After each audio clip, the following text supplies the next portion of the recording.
Отау ТВ-де мынандай бір қызық жағдай болып жатыр. Қосамыз. Қосқаннан кейін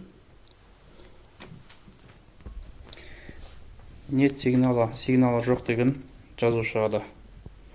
Соны видеоны соңына дейін көрсеңдер түсінесіңдер.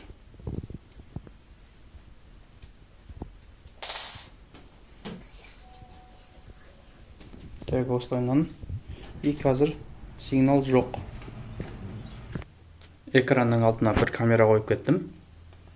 И ар жақтан антеннді туралаймын. И мына жақта мына түсіріп тұра береді. Так, мына Отау ТВ-дің жаңағы антеннаның алдында ешқандай кедергі болмау керек. Алдыңғы видео көрсеңдер, мына жерде мен ана баклажка салып қойғам, сол видео бар. Енді қазіргі жағдай қазір көрсетемін. Жақында олайын.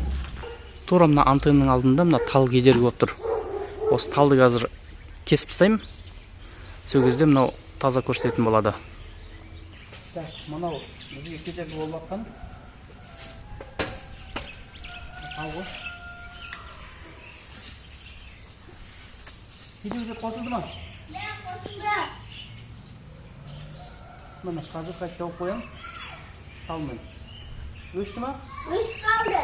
Қайтып талмен жауып қоям, ашамын. Қосылды. Болды. Мына талды кесіп тастау керек енді.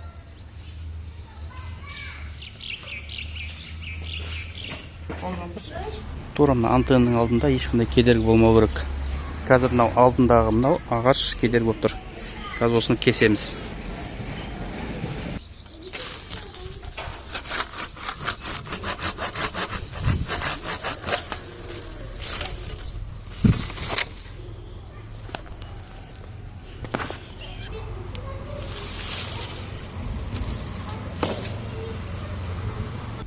Қазір телевизор көрсетіп отыр екен. Мына алдындағы шыбықтарды да алып тастаймыз қазір. Ол да ертең үлкен жапырақ болған кезінде мынаның бетін жауып қалады. Антеннаның бетін жауып қалады.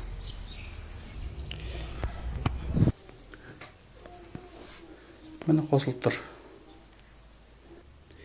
Осылайынан жаңағыдай антеннаның бетінде кедергі болмау керек, осылай жасап алсаңдар болады.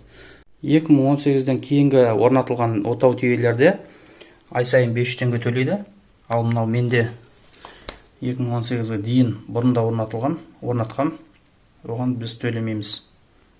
Келесі видео экран мына жерінде шығып тұрады. Одан кейінгі видео мына жерінде шығып тұрады.